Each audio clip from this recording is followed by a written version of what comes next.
Ladies and gentlemen, hello. Welcome to the divisional round Pro Football Focus Chalk Talk DFS podcast. I am Scott Barrett, joined as always by Tyler Buecher.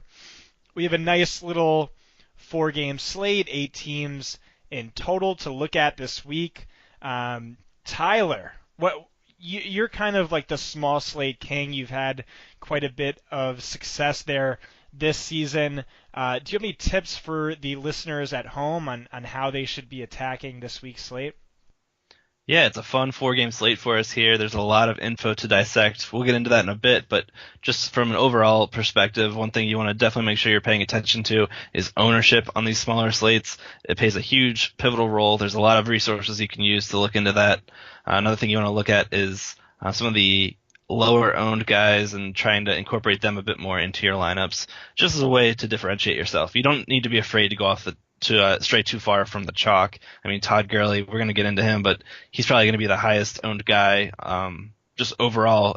But I mean, he's a great play. There's very little reason to fade him outside of ownership reasons and trying to differentiate yourself from the field. I think another thing that we need to keep in mind as we dive in through the slate is the idea of late swap. I don't know if it's brought up enough, but we have this weird scenario here where we have 2 games on Saturday, 2 games on Sunday. Instead of having the 20 minutes or so in between games to try to pivot some of your lineups that are tanking, that we have a full day to sit back and reflect, try to mix things up a bit and try to salvage any kind of savings there. If you have a lineup with some high-priced studs that fared poorly, one way to save them is to just opt out and go for lower-owned, more risky guys in hopes that they hit. You can then leap the field and somehow find yourself in the green. There's just a lot to dissect here on a small slate, but what do you say we get started with the first game? Sure, that sounds good. We're looking at Tennessee at Kansas City, Kansas City being 8-point favorites. We can start with Tennessee's side. This is a tough matchup all around for Tennessee. You know, Kansas City looks weak by a number of different metrics, but they've played much better at home, and that's been the case for them for much of the past 3 or 4 seasons now. No team has scored more than 21 points against them in their last 15 home games.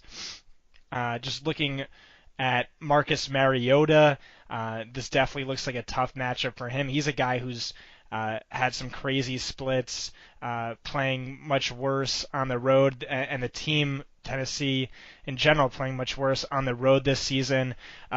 This is really a poor year for him. His prior career passer rating was 93.8. That's fallen 14.5 points to 79.3. He did hit career highs in rushing fantasy points per game this season, but he's averaged just 11.8 rushing yards per game over his prior 6 before his 60-yard outing in Week 17. You know, maybe the team decides to kind of loosen the reins on his mobility in a must-win game for them. Kansas City ranks 10th worst in schedule-adjusted fantasy points per game to quarterbacks this season.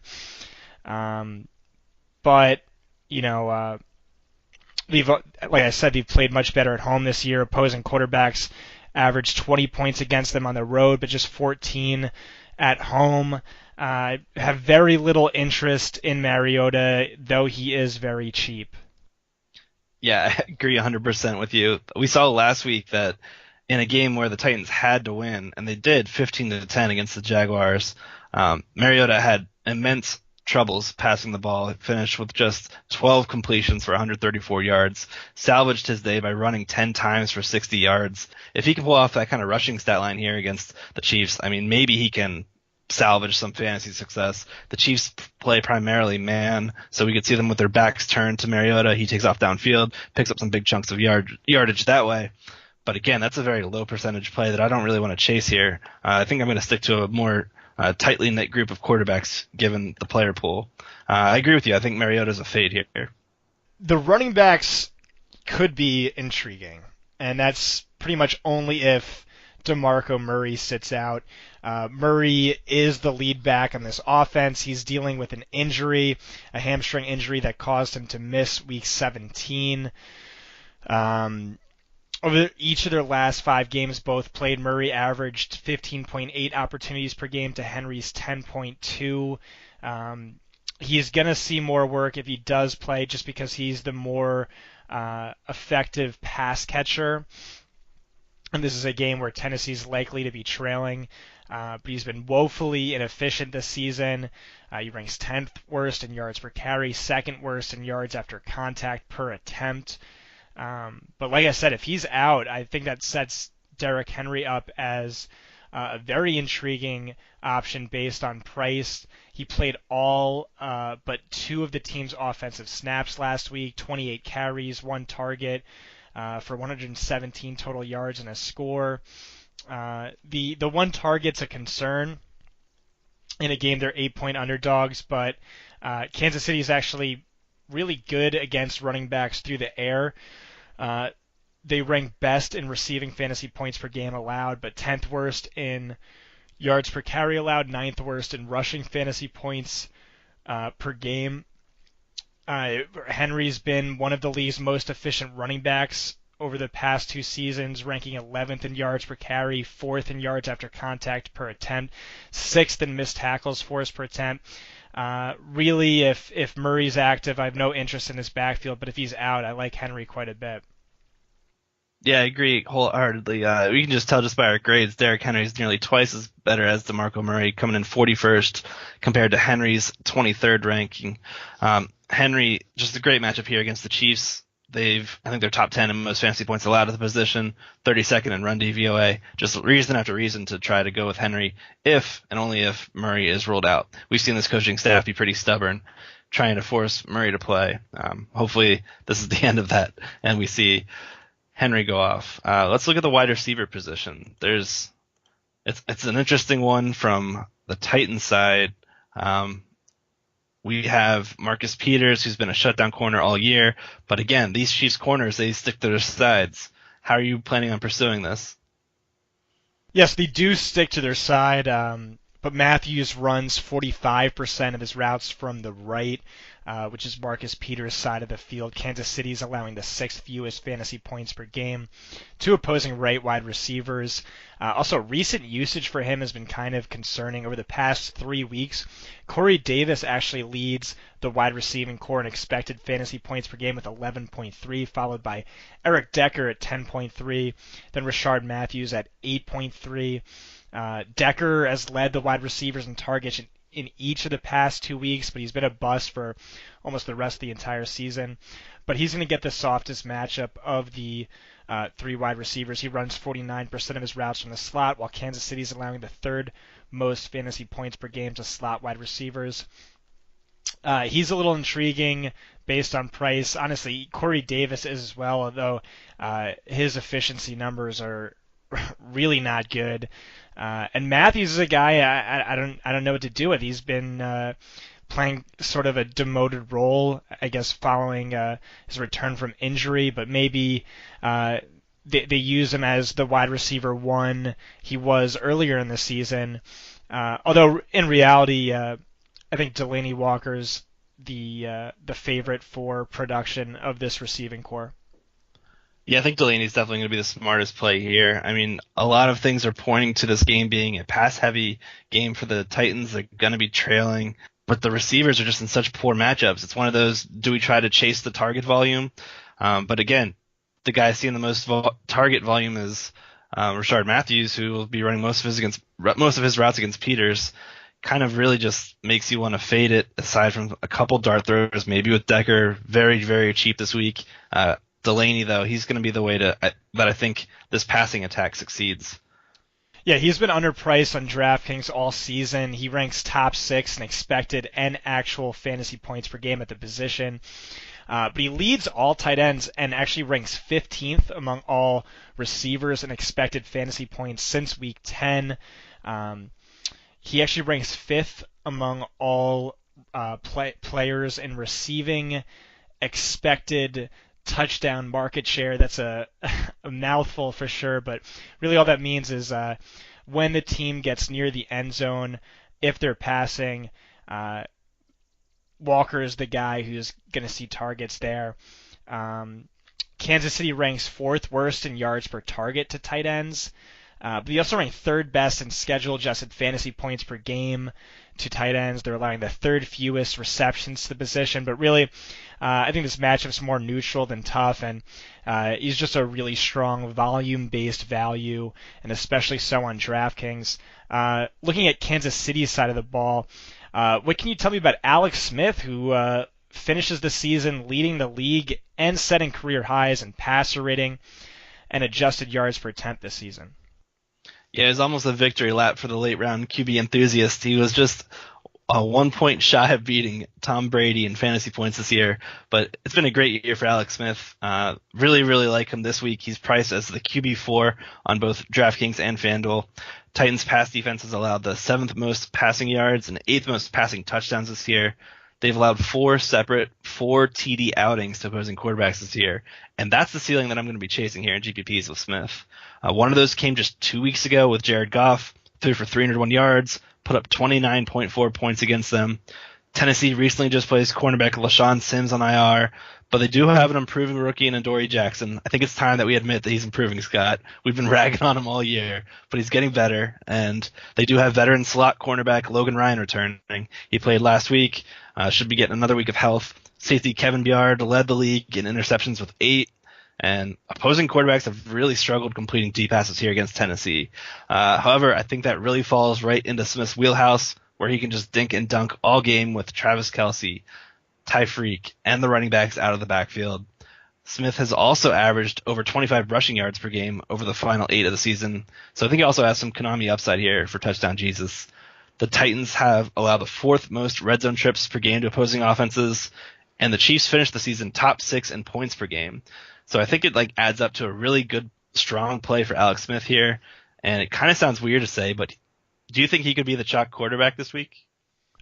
Maybe, but just digging deeper into the advanced stats, I'm a little concerned for one reason, and that's that the reason this is the Alex Smith isn't the Alex Smith of the past 7 seasons of fantasy where he's had no ceiling whatsoever is because he's been crushing it on deep passes. He's hitting 10-year highs in deep pass attempt percentage and percentage of fantasy points coming from deep passes. That's 38.7 this year.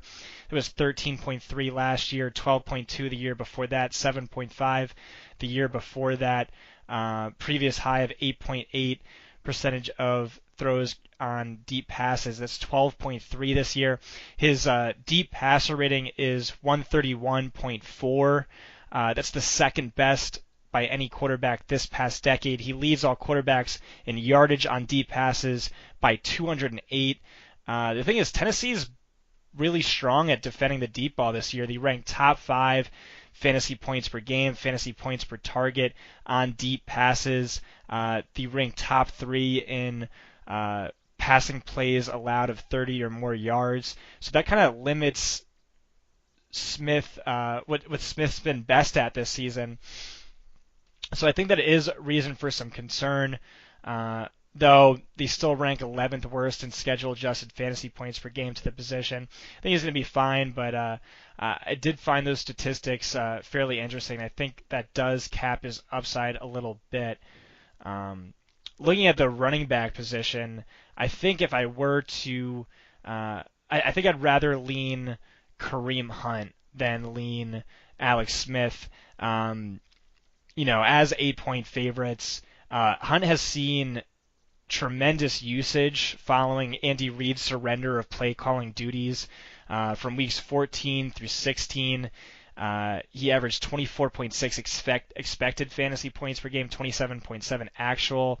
That ranked first and third best, respectively, among all players. Tennessee's kind of interesting in terms of matchup, however. They rank fourth best in yards per carry allowed, second best in rushing fantasy points per game allowed, but dead last in receiving fantasy points per game allowed. We know that Charkandrick West is probably going to play. He missed last week with an illness, but he's back at practice. He's seen 7 targets and 8 carries over his prior 3 games. Still, I think volume is going to be fantastic. This is our number 3 graded running back who led the league in missed tackles forced and yards after contact, so he's hyper efficient. He's a guy I like quite a bit, but I know you're a little nervous, Tyler. I do like the play. I mean, it's just there's so many great running backs here. It's kind of really tough to differentiate them, and it's just a little more difficult to put a lot of faith in Kareem Hunt, considering the usage that we've seen year round. I mean, yeah, over the last couple weeks he's done a lot better, but there's still some concern there. I still think he should be locked in for a workhorse role. Like you laid out a perfect case for him, 8.5 home favorites. The Chiefs' offensive line, really good matchup here on the ground against Tennessee. Just really like that there. And Hunt was our number 3 graded back on the year. He led the league in missed tackles. He's sporting the 3rd highest breakaway percent. Those are percentage of yards that come on runs of 15 plus yards. He's got 20 plus touches and 9 of 15. There's a lot of reasons to like Hunt. I think you mislabeled me there. Let's move on to the wide receiver position. I cannot get behind the idea of Tyreek Hill this week. I think he's going to draw a lot of ownership considering it's a 4-game slate. The way to take these down is with the big plays. A lot of people are going to be targeting players of his caliber. But you laid out a heck of a case there with how much the Tennessee Titans defense can really limit the upside of those big plays. I think Tyreek Hill might be off my board entirely. Yeah, so this is, for those of you at home, this is what it's like to be a fantasy analyst, because I've gone back and forth on Tyreek Hill for about an hour while doing research today. So Hill leads the NFL in plays of 30 or more yards. He leads in fantasy points scored on deep targets. Tennessee, remember, 3rd best in plays of 30 or more yards, top 5 in fantasy points per game on deep passes. Still, they ranked 3rd worst in schedule-adjusted fantasy points per game, 2 opposing wide receiver ones this season. He's still probably a little too cheap on DraftKings, and he's a guy that matchups have kind of always been irrelevant for. He just, flip a coin, and if it's head, he's going to go off. So just know that he retains that tournament-winning upside. But I'm with you. I think matchup has some reasons to be concerned. This is a week where you're going to have 1 or 2 guys who are just really cheap and really gross.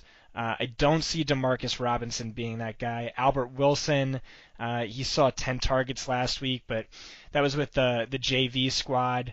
And he has seen 7 or more targets 3 times over his last 5 games. He's in play as a punt option, but not someone I'd go out of my way to get onto a lineup. Travis Kelce, on the other hand, man, so he's priced as the 3rd highest receiver, the highest tight end on DraftKings, and that's about where I'd rank him. He ranks 12th among all receivers in fantasy points per game, 17th in expected, with those rankings moving to 13th and 14th over the past 5 weeks. Among active players this week, only Julio Jones and Michael Thomas as receivers rank higher. The matchup's good, too. Tennessee ranks 7th worst in schedule-adjusted fantasy points per game to tight ends, 2nd worst over the past 5 weeks. And matchups have been relevant for him, unlike Tyreek Hill, where he averages 22.2 DraftKings fantasy points per game across 5 games against teams ranking bottom 5 in schedule-adjusted fantasy points per game to tight ends. I like him quite a bit, but I want to know what you think, Tyler. Yeah, I agree. I mean, he's head and shoulders above the field here from both a floor and a ceiling potential. But his pricing, it just doesn't make him easy to roster. I'm trying to jam in these stud running backs, and Kelce really prohibits that. The thing is, though, that none of the tight ends are really in great spots aside from Kelsey, in my opinion. Kelsey's volume and consistency make him worth paying up. The Titans have allowed 12th most fantasy points. Kelsey's averaging 8.1 targets per game, 16.4 DraftKings points during the course of the year. He's just really hard to jam in from a roster building perspective. Right. So I actually disagree with you. I think there's a few other tight ends who are cheaper to like quite a bit. Whereas with the wide receiver position, I'm a little bit more uncertain. So I think if there's a reason to fade Kelsey, it's that there's just a few better values at the position. We already talked up Delaney Walker, and there's, I think, two more guys I like. And then the rest I just have zero interest in. Though I think you're going to agree with me on who those guys are. Next up, let's move to Atlanta at the Rams, with the Rams being 6.5-point favorites. Starting off with Matt Ryan, who has kind of been a bust this season after his MVP winning performance last year. He's had 0 games with at least 19 fantasy points. The Rams rank 7th best in schedule-adjusted fantasy points per game, 7th best in opposing passer rating, 8th best in fantasy points per dropback. But they're far worse on the ground this season, ranking 3rd worst in yards per carry allowed. They've also surrendered the 4th most rushing touchdowns this season. So I expect Steve Sarkisian to go fairly run-heavy, or at least try to, until the game gets out of hand. I have very little interest in Matt Ryan this week. What about you, Tyler? I couldn't agree anymore. I flirted with the idea for a fleeting second last week, and I just logged out of Twitter after that. I think he's an easy fade again.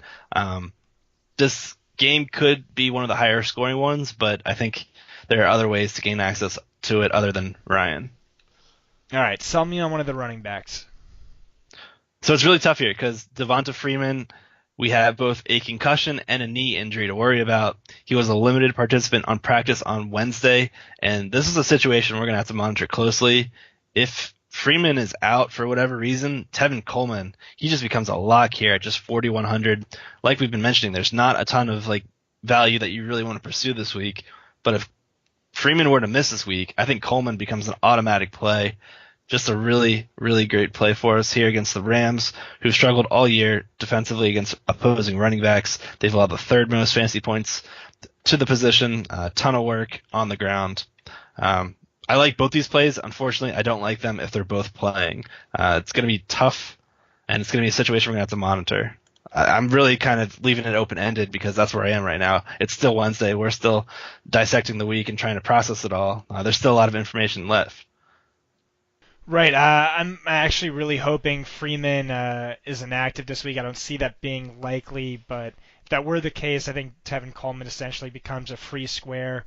You just need to get him on your lineups. He averaged 19.7 carries, 1.0 targets, 16.8 fantasy points per game when Freeman missed time earlier in the season. I will add that Atlanta's center Alex Mack is limited in practice. He is our 3rd highest graded run defending center. I think he probably plays, but that's just something to monitor.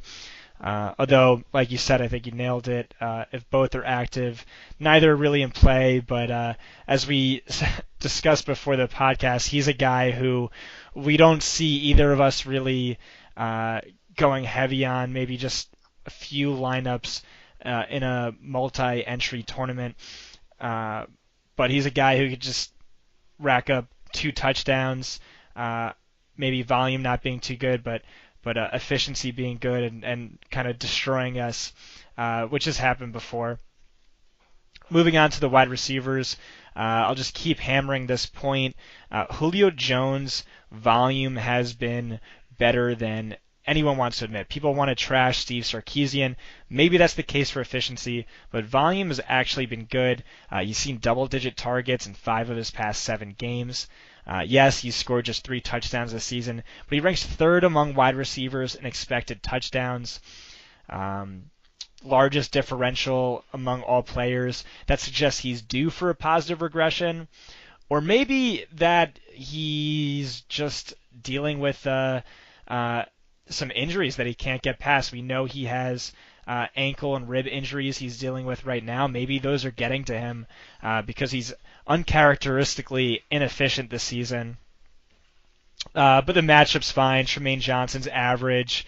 The matchup for Sanu is average. The Rams are average to slot wide receivers. Sanu's averaging 7.3 targets per game over the last 6 games, despite dealing with a knee injury for most of this stretch. No one else is really in play, but it's just an average matchup for two guys who can kind of go off at any moment. Don't have much analysis beyond that. Tyler, do you have anything to add? No, I'm just going to state the obvious that Julio's ceiling is much more immense than Sanu's, who I don't think has yet to reach 100 yards this season.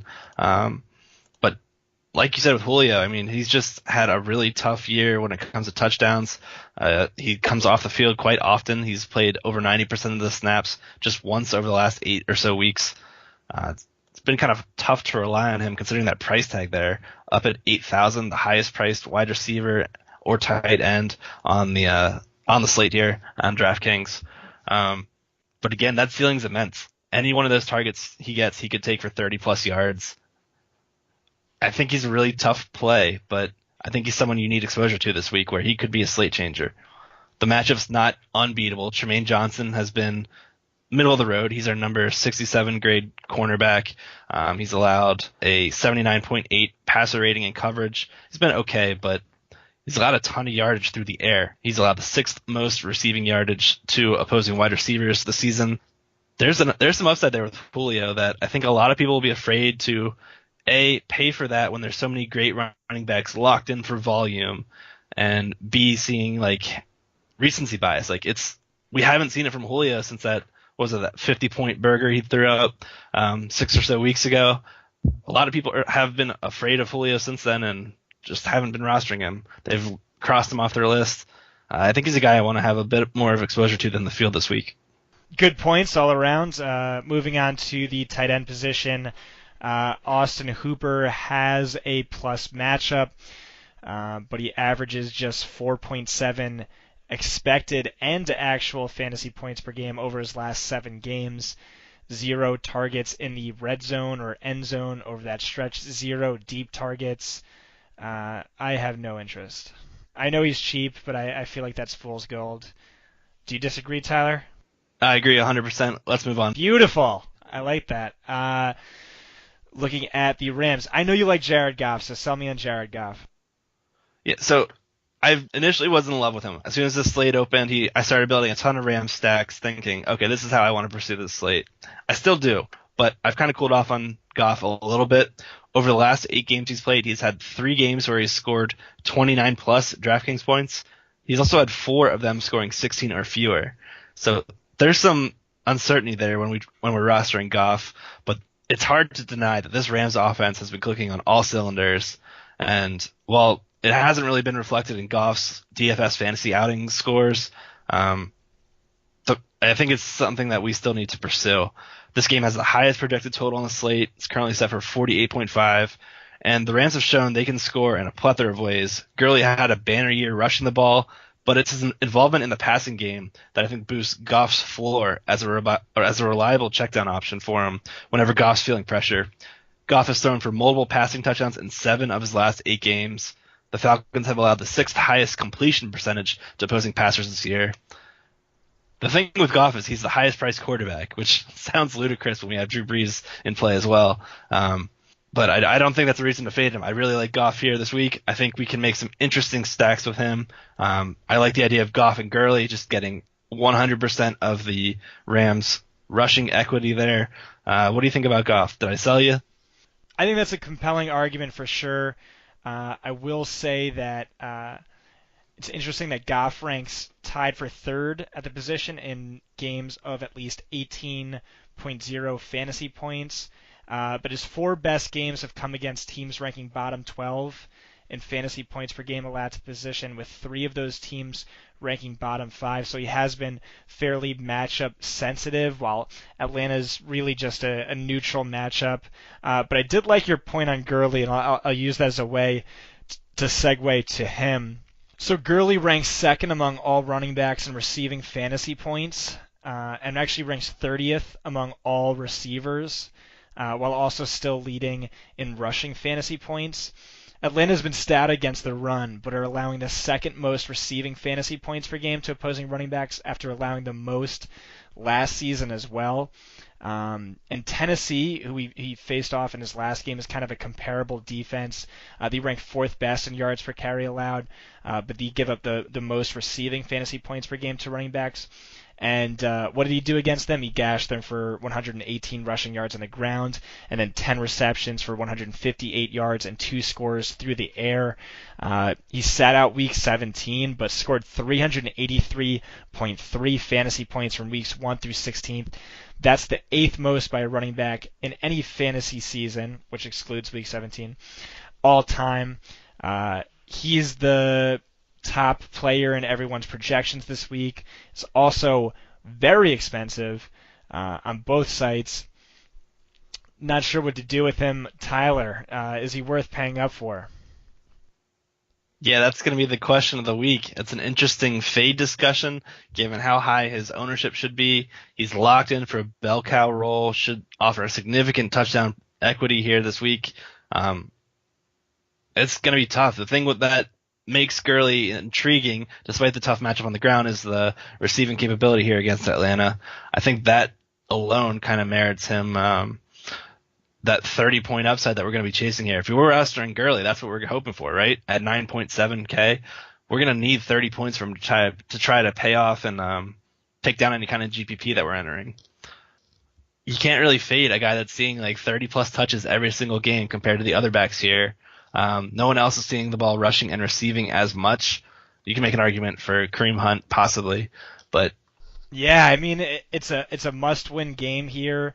So I expect Sean McVay to ride the heart and soul of this offense. Gurley leads all players in percentage of teams' yardage. He leads all players in expected touchdowns and expected touchdown market share.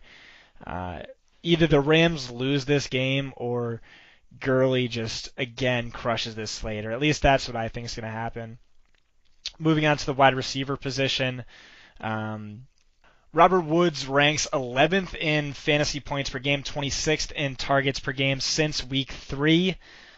He has a tougher matchup. He runs 56% of his routes from the right. That's Desmond Trufant's side of the field. Atlanta's allowing the fewest fantasy points per game to right wide receivers. Cooper Kupp, meanwhile, is a much softer matchup. He runs 60% of his routes from the slot. Atlanta ranks bottom 5 in fantasy points per game to slot wide receivers for the second straight season. Sammy Watkins, maybe you didn't know this, he has 6 touchdowns over his last 8 games. Granted, Woods was absent for some of that stretch, and he also averages just 41.1 yards per game over this span. Not someone I'm too interested in, but maybe is a little intriguing if you're desperate for salary relief. He is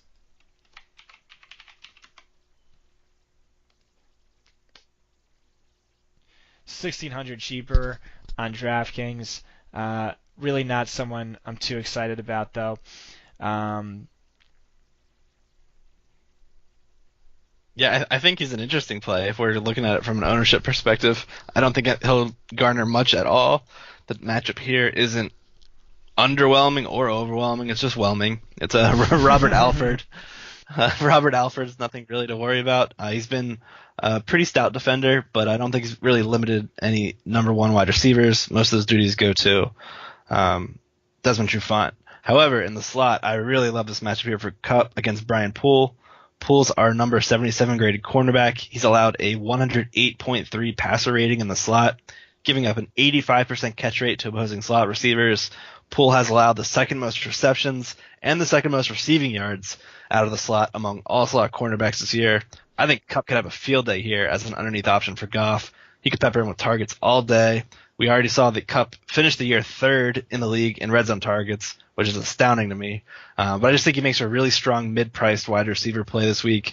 In a week where we're looking for value, Cup it kind of provides it. 5,800 is not a huge salary saver, but won't break the bank either. The tight ends are not in play. Don't even need to really talk about it too much. Unless you want to make another bet on Gerald Everett, Tyler. I'm one and done. One and done. I'll ride out high on that one. What about Tyrod Taylor? Ooh, so this is a game that's ugly. I want very, very little to do with the Bills this week. They're currently implied for just 15.5 points. That's gone down since the opening. LaShawn McCoy's status clearly a factor there as well. They're 8.5 road dogs at the moment. It's a tough for Tyrod Taylor because this Jacksonville front four can provide a lot of pressure. They're number 2 in sacks. This defense that they have in the back half of the secondary is pretty good at takeaways. They rank second in the league in that. It just spells for a really difficult day for Tyrod, really difficult day for this Bills offense as a whole, and I'll probably have very, very limited ownership of Buffalo guys. Yeah, I'm absolutely with you. Tyrod Taylor ranked top 6 in fantasy points per dropback his first 2 seasons in Buffalo. 2017 dropped all the way to 19th. We liked, as you mentioned with Mariota, we like to play mobile quarterbacks against teams that go heavy with man coverage. Jacksonville, 7th lowest in percentage of passing plays in man coverage. And by all accounts, it's the toughest possible matchup for a quarterback. Or for wide receivers, but let's pivot to running backs first. Any interest in LaShawn McCoy if he suits up? For me, that's no, because he's priced like one of the top running backs, and he'd be coming off of a significant injury in a matchup that doesn't really stand out, and poor game script. And then if he's out, Mike Tolbert and Marcus Murphy as punt plays, maybe. Not really too sure what to do there. I expect it to be a near even split. Last week each saw 7 carries and 1 or 2 targets. Tolbert would likely see the majority of the work near the end zone. Murphy feels really weird to count on. He had 2 career touches outside of special teams heading into last week's game. I don't know. Tyler. Fade it all? No. Fade it all. See, McCoy, I think, is one of those literal game time decisions where it's going to go down to the wire. How's he feeling in warm-ups? He's playing on Sunday, too, which is brutal. Yeah, so we can't even try to swap. That's tough right there, considering that it's the early game, so we could always swap to maybe a Saints or a Panthers running back. But yeah, it's gonna be a tough one, especially because a lot of Shady's skills come off his suddenness and elusiveness.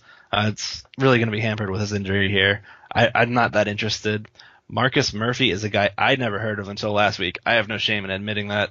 I don't know if I'll have any exposure to him outside of maybe a couple darts where I need the salary relief and just jam in a bunch of studs.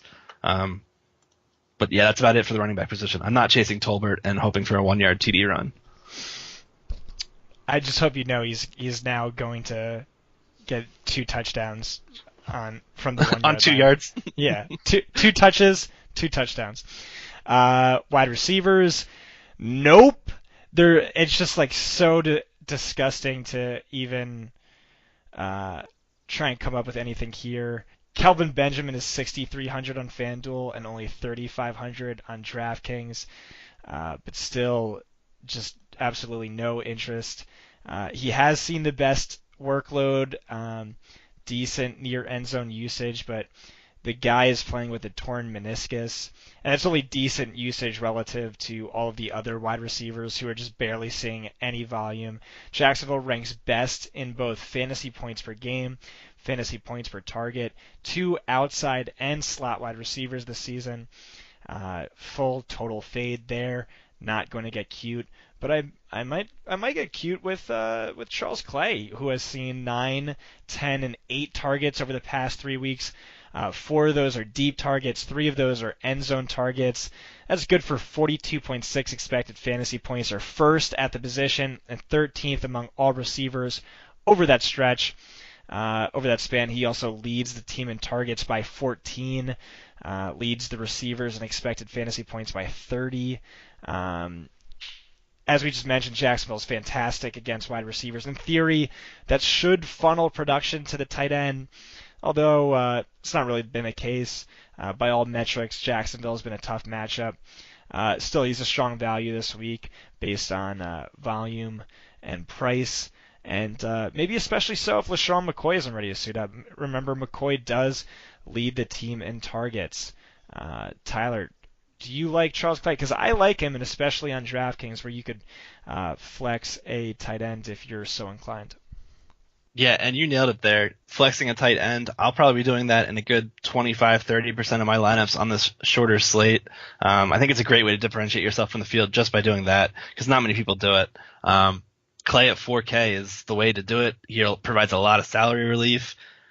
It's really tough to get into any other Bills pass catchers, but Clay, like you said, he's been seeing steady targets. He's going to be the one check down option. I don't think is completely blanketed against these shutdown corners that Jacksonville has. They're currently allowing the eighth fewest fantasy points to opposing tight ends. So again, it's not really a positive matchup, but if they're going to move the ball, they're going to have to try to do it with Clay, I think. That's all I have for it. I think that's about it, and we can move on to the next game. From weeks 11 to 15, if you rostered Blake Bortles in DFS, you were profitable. He ranked third among quarterbacks in fantasy points, fifth in passing yards over this stretch. If you played him over his prior 20 games, you lost a lot of money. Why would you do that? He's Blake Bortles. Really surprising how productive he was, playing with a bunch of inexperienced wide receivers, but productive he was. Buffalo, however, is a tough matchup for quarterbacks. They rank 6th best in schedule-adjusted fantasy points per game to quarterbacks, while also allowing the most rushing yards and rushing touchdowns to opposing running backs this season. Because of this, I am way more inclined to roster Leonard Fournette than Bortles, though he does offer an attractive salary. It could be contrarian. Yeah, it's tough, man. So the thing with Bortles is I don't know how much they're going to need to pass in this game. They're pretty big. 8.5 home favorites here. That total has spread and gone in Jacksonville's favorite since opening. I think it should continue as we get closer to the week and realize Shady's not playing. This is just a game where I think it's just going to be Fournette pounding the rock time and time again. I don't know how much action I want on Bortles. He's got a really tough matchup here against this Buffalo Bills secondary that features the number 3 cornerback by PFF's grading, Tre'Davious White, the rookie, playing outstanding. They have the number 17 graded cornerback in EJ Gaines, and then they have 2 top 16 safeties in Micah Hyde and Jordan Poyer. It's a tough secondary to throw on. I'm a little worried that Blake Bortles might just roster himself in DFS this week, throw 2 quick pick sixes, and then have a full game of garbage time to try and rack up some points. But yeah, he's not a guy I'm too excited about. Like I was saying, I do like Leonard Fournette quite a bit. He's someone I have trashed, or maybe not trashed too much, but I did say heading into, I think it was like week 9 or some point in October when he had just run for 95 yards and then 75 yards. I talked about him as like being my top regression candidate, just because if you take away, he was averaging only 4.58 yards per carry, even with those 2 crazy long runs, and then 3.37 without. So he was my top regression candidate at that time. And then since then, he really proved me right. He's averaged 3.22 yards per carry since then. If you take away his 2 longest runs, he average is if you take away his 2 longest runs, he averages just 3.29 yards per carry. That would rank, both of those numbers would rank last among all 32 running backs with at least 150 carries. As much as I've harped on his poor efficiency numbers, this is a fantastic week to play him. It doesn't get better than Buffalo, which, as I said, is giving up the most rushing yards, the most rushing touchdowns to running backs this season. They're being run on at the 11th highest rate. Since week 13, Fournette ranks 3rd in opportunities per game, 20.3 carries, 4.3 targets per game over that stretch. 4 of his 5 highest snap counts have come in those games. So a little bit, so definitely interested in him as one of my top plays. I think I'm going to be going back and forth with him and Hunt and Kamara and Ingram and Gurley, but I do like him quite a bit. Yeah, strong points all around. This Bills defense is definitely one that we should attack with Fournette. 7,400 is just a great price for him, considering he should see a ton of volume. They're huge home favorites, and he just is their hammer inside the red zone. He scored 7 times from inside the opponent's 10-yard line. That's on just 17 carries. I think a great way to play Fournette is to stack him with the defense as well, where they should provide him some short fields and a chance to score multiple touchdowns. You want to move on to the wide receiver position? It's kind of rough here. Yeah.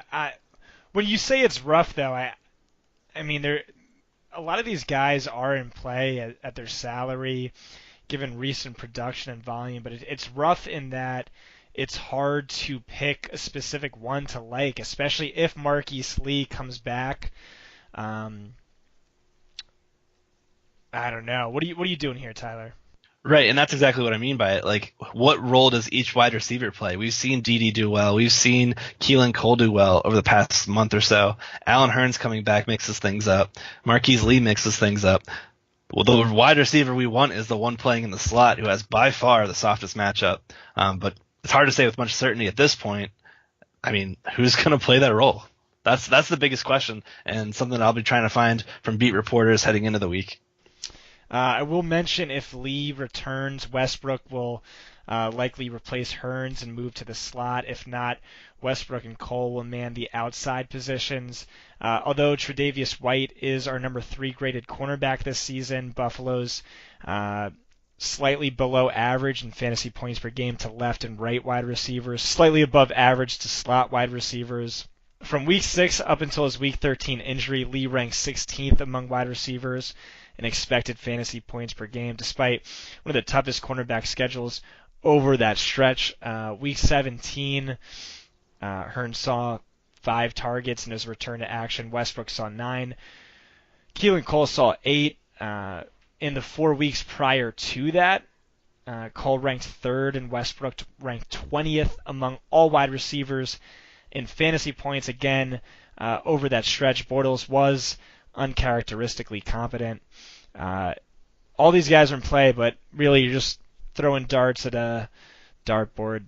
Not to they're all in play, but it's hard to really pick one who stands out above the rest when factoring in price and ownership. Mercedes Lewis is not in play unless Maurice Jones-Drew tells you to go all in before the game, like in week 3. Otherwise, definitely just forget he exists. Moving on to the next game, the final game. We have Carolina at New Orleans. New Orleans favored by 6.5. Tyler,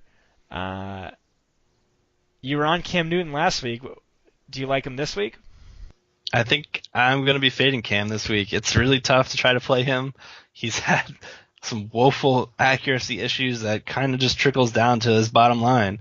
He hasn't scored more than 20 fantasy points 4 of his last 6 games. It's been inconsistent, and I don't know if I want to try to target him here in a matchup here against Saints, who have a really strong secondary as well.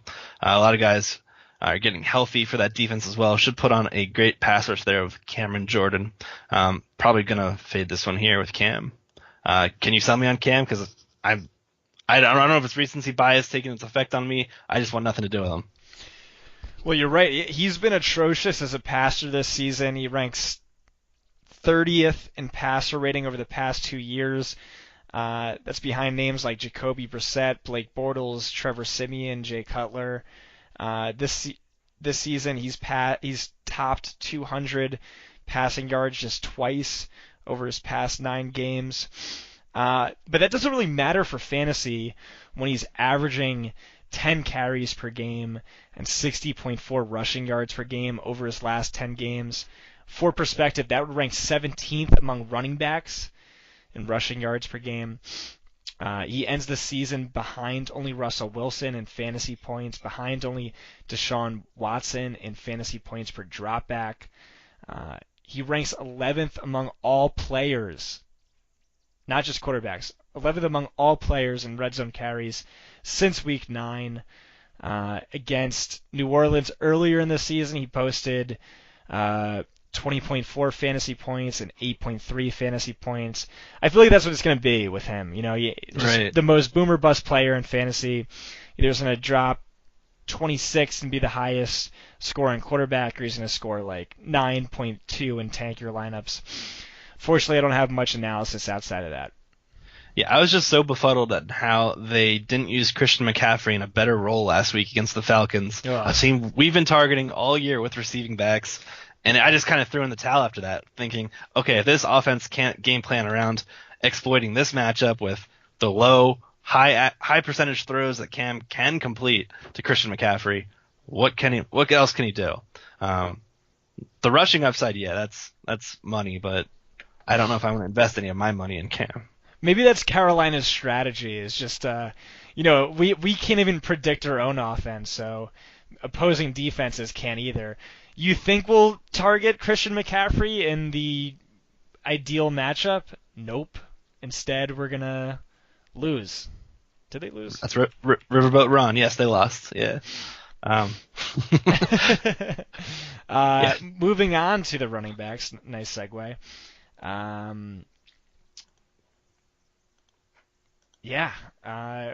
Listen to this. Ready?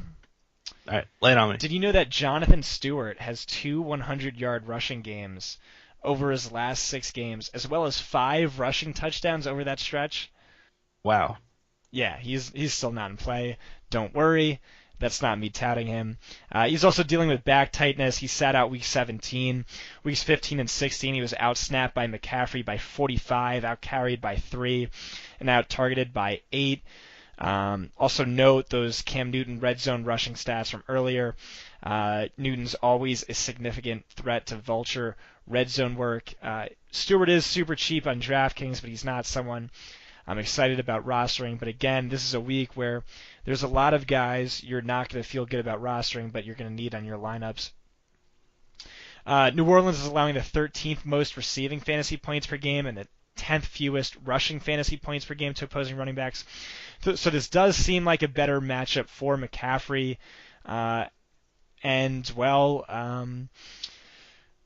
That's how it's shaped out so far this season. McCaffrey averages 18.3 fantasy points per game against New Orleans this season. Stewart averages 8.8. McCaffrey's seen rising rushing volume, declining receiving workload over the second half, and like you said, he disappointed in a dream matchup against Atlanta.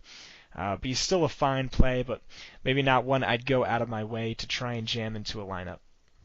Yeah, his pricing doesn't really make him a guy that I'm eager to as well. Just his last 2 matchups, though, with the Saints this year, he went over 100 receiving yards in their first matchup and then picked up a receiving touchdown in their second one. So there's definitely a reason to play him. It comes down to the other guys at the running back position that I'd much rather roster. Derrick Henry at a couple hundred cheaper, Mark Ingram at a couple hundred more. I'd just much rather get exposure to those guys than try to rely on McCaffrey, who just kind of has been inconsistent this year. As far as Jonathan Stewart, no, we'll let others go for that. Let's move on to the wide receiver position. Devin Funchess was held out of practice on Wednesday. I think that's really big news. Kind of affects this whole Cam Newton perspective for me. Without bearing the lead, that's one major reason why I'm not super into Cam this week. And he draws a very, very tough matchup here on the outside. How are you playing any Devin Funchess? Are you going for somebody else? What are your thoughts there in the passing game? Yeah, I think it's important to note Funchess's declining workload following Greg Olson's return. So Olson has seen target totals of 12, 6, and 9 over the past 3 weeks. Funchess has seen totals of 4, 4, and 6 over that stretch. Despite averaging 8.1 targets per game over his prior 11 games, Funchess was productive in 2 games against New Orleans this season. But Greg Olson was inactive for both. Marshawn Lattimore was dealing with an injury and did not shadow. He is likely to shadow this week. He's our number 7 graded cornerback. Ranks third best in opposing passer rating, 45.3. Ranks top 15 in both fantasy points per route and fantasy points per target. Very little interest in him. Brenton Burson and Kalen Clay have seen 8 and 6 targets respectively over the past 2 weeks. Clay has the better matchup in the slot with Kenny Vaccaro out up against his backup PJ Williams, but neither are strong plays. Again, this is if you're going to roster a minimum price punt play because you're in love with the rest of your lineup, that's fine. But just know you're not rostering these guys because they're good plays. You're rostering them because they're cheap and you need and there's other plays you like and you need to jam in. Moving on to the tight end position, however, I do like Olsen quite a bit. As I mentioned before, your rising target totals, which have been declining for the injured Funchess. The matchup is tough by all accounts. The Saints rank first in receptions and yards allowed to tight ends. But, Green Bay ranks similarly in both stats and schedule adjusted fantasy points per game and all statistics I typically look at in tight end matchups. And Olsen dropped 160 yards, a touchdown, and 9 receptions on them 3 weeks ago. I think with Funchess dealing with a shoulder injury, Lattimore likely to shadow, this should funnel targets to Olsen, and I do like him quite a bit. Tyler. Olsen. Love it. So over the last 3 weeks, as you alluded to, Olsen has 27 targets. The next closest, Christian McCaffrey with 19. While the production hasn't been there, the target volume is certainly worth chasing here. So we just saw Kenny Vaccaro go on IR 2 weeks ago. Prior to that, he was eliminating opposing tight ends, as he mentioned. That new tight end duty has been relegated to safety Von Bell. Bell is our 70th ranked safety in terms of pass coverage. So while we are still worried about Cam Newton's accuracy, it's undoubtedly an issue. But I think that accuracy issue combined with some recency bias for Olsen, hasn't been around much. He had one good game that kind of disappeared. We should see very low ownership for Olsen. I think we're going to see a lot more people pivot to the sure thing and Delaney Walker at a similar price. But I just really like this matchup here for Olsen where they're going to need to try to catch up to the Saints. I have a feeling the Saints are going to get out to an early lead and just keep their foot on the gas, similar to what the Patriots normally do, and try to put up as many points as they can in the Superdome. But Olsen's had some really great games against the Saints in his career, and that ceiling that you mentioned in Week 15, 9 for 116 and a score, I think that's very doable for him here in this matchup here. They're going to need to score. They're going to need to pass, and I plan on going heavy on Olsen this week. All right, well, let's move on to New Orleans side of the ball and Drew Brees. Yeah, so Drew Brees, I was a bit surprised when looking back on the year, found he was a QB 11 in fantasy points. It was just a couple for the past 6 or 7 years. We've been penciling him in for 300 yards and 3 TDs for nearly every game. This 2017 version of Brees, however, it was one that just handed the ball off regularly, relied on his defense to win games. He kind of really tanked any fantasy owners that were heavily involved with him, but it was a winning formula for the Saints, despite the frustration of DFS players. I think we're going to see a hybrid type of Brees here this weekend. He's playing at home against Carolina. The Saints are currently implied for a slate leading 27.75 points. And I just think it's a game where we see him come out and throw the ball a ton, that he run the ball a ton, and just score points like crazy this week. Over the last 4 weeks, Carolina has allowed the most passing yards and the third most passing touchdowns. Brees dissected the Panthers with ease in their previous 2 matches this year. He completed over 73% of his passes in each of those contests, averaged 17.6 fantasy points during them. They're playing at home as massive favorites in the Superdome against a familiar foe. I just really like Breeze. Like he goes off for one of those vintage 303 stat lines and just tears apart Carolina. Are you into Breeze this week as much as I am? Maybe not as much, but that was very well argued. I guess this kind of goes back to if you want to be rostering the running backs, which, they're hard to avoid given their production this season. I think both finished as top 5 running backs in fantasy points per game. Like you were alluding to, so Drew Brees was a top 6 fantasy quarterback over his prior 11 seasons. 2017 ranked just 11th. Why is that? His efficiency, by all metrics that I typically look at, a bit of fantastic, but he dropped in pass attempts per game by 7.9 versus his prior 7-year average. The Saints are passing the ball on only 55.7% of their offensive plays. Over the past decade, the only other time a Sean Payton coached team failed to pass on at least 60% of their offensive plays was in 2009. I mean, that's when the team won the Super Bowl and passed on only 54.6% of their offensive plays. So I think I think New Orleans is just going to try and stick to what's working. I'll give you that the matchup leans more towards the pass, but the running game has just been rolling all season regardless of matchup. And Breeze only put up 14.5 and 20.8 fantasy points against Carolina earlier in the season. So I guess, yeah, my point is just, what do we do with Alvin Kamara and Mark Ingram then? They rank 4th and 7th, respectively, at the position in fantasy points per game.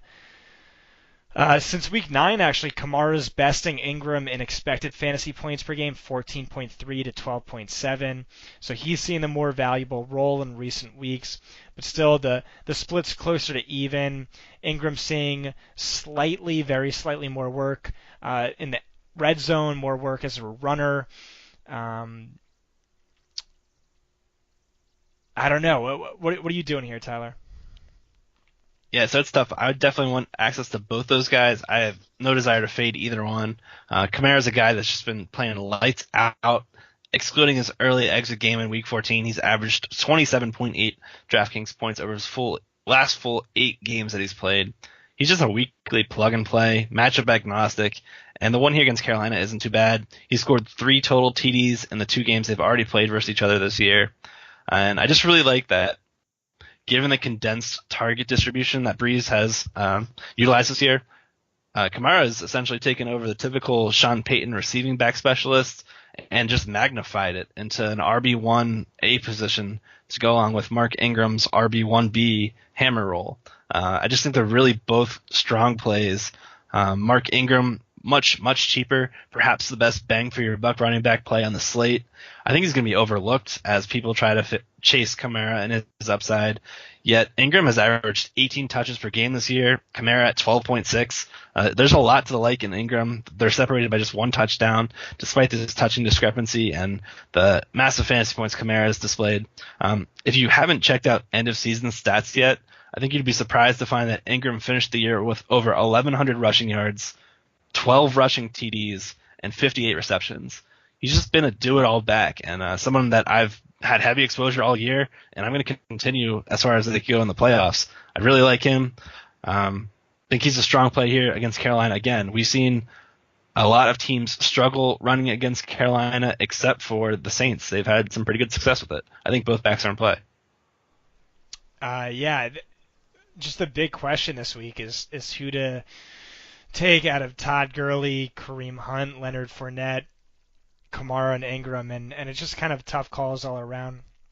Hopefully you listen to something in our analysis that had you lean in one direction. Just note that maybe the game script works slightly better towards Ingram's favor as 6.5 point favorites. But maybe matchups a little bit better for Kamara. Carolina's allowing the 4th fewest rushing fantasy points per game, but the 11th fewest receiving fantasy points per game to running backs. But again, matchups really haven't mattered at all. And Kamara's put together the single most efficient season by a running back ever on a per touch basis, looking at yards per touch, fantasy points per touch. Just a remarkable season from him. And just given his tournament winning upside that he's flashed all year, Ingram too, but a little less so recently. Just so hard to fade for tournaments. But we can move on to the wide receiver position, which I think is a little bit more clear cut. Let's hear what you got, Tyler. Yeah, I think Michael Thomas could be the safest wide receiver play of the week. He's almost a lock for me at this point. He's averaging 9.3 targets per game this year. He's scored a touchdown in 3 of 4 career games against the Panthers. Very favorable matchup here on the outside against James Bradberry, who is our number 102 graded cornerback out of 121. Bradberry has allowed 1.43 yards per route covered, and the Panthers rank top 5 in most receptions and top 5 in most receiving yards allowed to opposing wideouts on the year. Only DeAndre Hopkins and Antonio Brown have had a higher target share than Thomas this year. I think he's just a stud to lock in. He's my number 1 wide receiver play. I wouldn't say he's my number 1 wide receiver play, but he's definitely up there. So since Coby Fleener went down with a season-ending injury, served a more valuable role for fantasy, ranking 8th among wide receivers in both expected and actual fantasy points per game. Carolina's just, fell off of a cliff. They rank worst in schedule-adjusted fantasy points per game to opposing wide receiver 1s over the past 5 weeks, and bottom 5 in fantasy points per game allowed to both outside and slot wide receivers over the last 5 weeks. I think Ted Ginn's in play as well, although for a little other reason other than the matchup.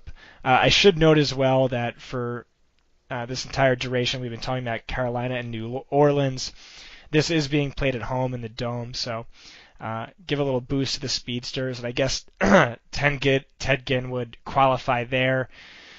Moving on to the tight end position, nope, no thank you, since Coby Fleener went down. And even a little before that, none of those guys are really in play. But we can move on to defenses. Yeah, so we kind of just skipped defenses altogether. Let's just hit them all right here. The top priced play, Jaguars, they're 1K more than the next highest defensive unit. That's the Chiefs on DraftKings, but they finished the 2017 season second in both sacks and takeaways. I mean, we've seen consistent pressure from their front four all year. It's forced opposing quarterbacks to panic, turn the ball over against their ball-hawking, physical secondary. They've scored double-digit fantasy points in 11 of 16 games this year, including 4 games of 20-plus points. This Jaguars defensive special teams unit could win a GPP, and I think it's going to be a long day for Buffalo, especially if Shady is unable to suit up. I think they're a must-stack here with Leonard Fournette if you're rostering him anywhere. I like it. Honestly, on the other side of the ball, I kind of like Buffalo's defense. They're the cheapest on FanDuel, and, as sexy as it is to roster Jacksonville, who just scored the most fantasy points by any defense this past decade and gets a Buffalo team potentially without LaShawn McCoy. Buffalo still has the benefit of being an overachieving defense all season, and they get Blake Bortles. It's risky, but they shouldn't hurt you too much at that price tag on FanDuel. I also like Kansas City. I know they are more expensive, but as we talked about all podcast, they've been overachieving at home, and Marcus Mariota has just been really dreadful this year. 13 to 15 touchdown to interception ratio. So I like them quite a bit. Yeah, Arrowhead Stadium has been a place where opposing offenses have just been very unsuccessful as of late. I think another cheap play that I want to mention is worth considering is the Rams at 2,700 on DK. They've been a profitable target of mine for all year, and I'm probably not going to stop this week. They've averaged 10.9 fantasy points at home this season. It's a defense predicated on forcing pressures and turnovers. They finished the year top 5 in both sacks and takeaways. I think they're a strong option here where we don't have a ton of value, so trying to find some at the defensive special teams position is a common move. And I don't think you're really losing anything when you try to do that with the Rams this week. Excluding last week's meaningless game, they've scored at least 8 fantasy points in 8 of their last 11. They're just providing steady fantasy points at what's inherently a volatile position. That's about it for defenses for me. Yeah. Otherwise, all I'll say is, really try and look for something to stack. Typically, or 99% of the time, try and stack my running back with a defense, or when I'm selecting a defense, trying to make sure that I'll be rostering the running back. If that's Christian McCaffrey, that stack doesn't really play out too well. Typically, you want the correlation of the positive game script, the running back serving as the closer, soaking up production on the ground. So McCaffrey wouldn't really qualify. Also, it could make sense to double dip. The term is Tyreek Hill and Kansas City's defense. You get the benefit of Hill doing damage as a returner. If he scores a touchdown, that's 6 points, and your defense, Kansas City's defense, scores an extra 6 points as well. That 12-point swing is massive for tournaments, although the potential for that happening is very, very low, almost insignificant, but I do think it is worth mentioning. Other than that, I think that's all I got. Folks, we'll be here next week talking about the next round of the playoffs for DFS. I am Scott Barrett. He is Tyler Buecher. Thank you, everyone, for listening. Please, this is my full-time job. Please, subscribe to the podcast. Leave a 5-star review. Tell your friends about us if you enjoy it. That really means a lot. And we will see you all next week.